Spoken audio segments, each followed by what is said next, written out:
Aku mendirikan dan menjadi direktur pertama Akademi Militer Tangerang, Indonesia saat usiaku baru 16 tahun.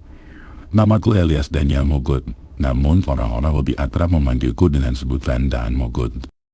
Aku lahir di Manado, Sulawesi Utara pada tanggal 28 Desember 1928 dari pasangan Nicholas Mogot dan Emilia Igriwang atau yang akrab disapa Min. Saat usiaku 11 tahun, kami sekeluarga pindah ke Batavia pada tahun 1939. Kami tinggal di Van Hedsplein. Di Batavia, ayahku diangkat menjadi anggota Dewan Rakyat hingga Belanda.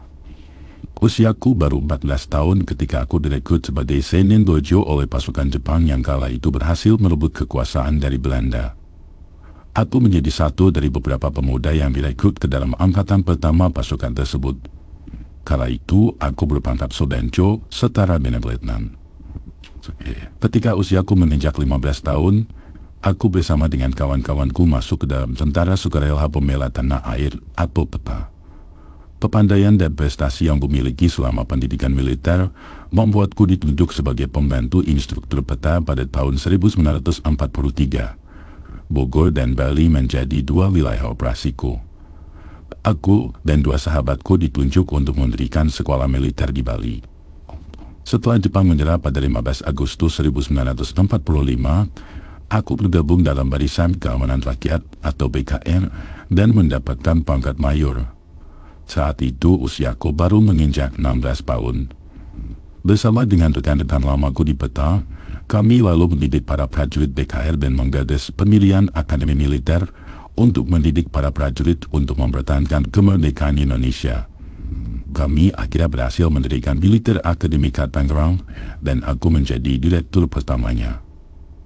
Masalah utama yang kami hadapi di resimen ini adalah pasukan Jepang yang tidak mau menyerahkan senjata mereka pada pasukan Republik. Hingga tahun 1946, masalah ini belum juga terpecahkan, dan aku ditugaskan untuk mendekati Kapten Abe. Saat itu, pasukan Jepang sangat sulit didekati dan diajak untuk berdiskusi oleh pihak Indonesia. Namun, mereka mau menurut pada pihak Inggris. Keadaan menjadi semakin kritis ketika berhembus kabar bahwa pasukan Belanda di Parung Panjang berniat untuk menyerang Tangerang. Mau tidak mau, kami menyusun siasat agar tentara Jepang mau menyerahkan senjatanya pada pasukan Republik. Jika tidak, Belanda akan merebut markas pasukan Jepang tersebut dan mendapatkan senjata-senjata itu. Sementara, kami membutuhkan senjata tersebut untuk mempertahankan kemerdekaan.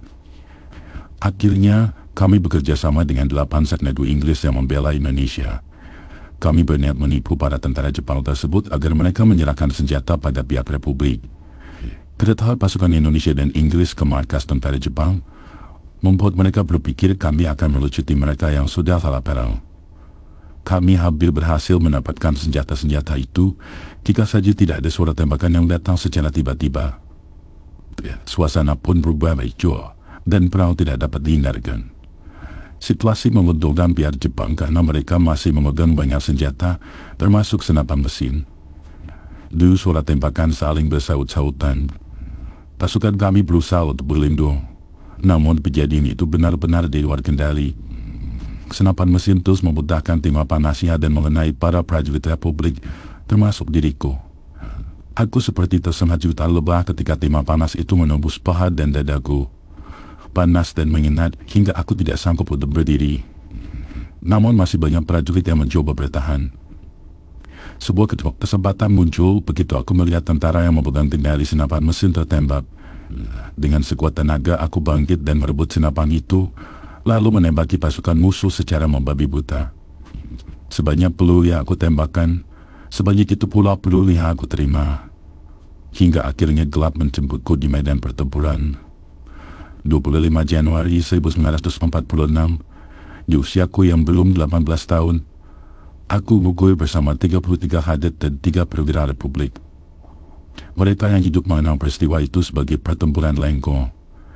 Aku pun kini diabadikan di sepanjang jalan yang membentang sejauh 27,5 km dari Sukarasa Tangerang sampai Grogol, Jakarta Barat.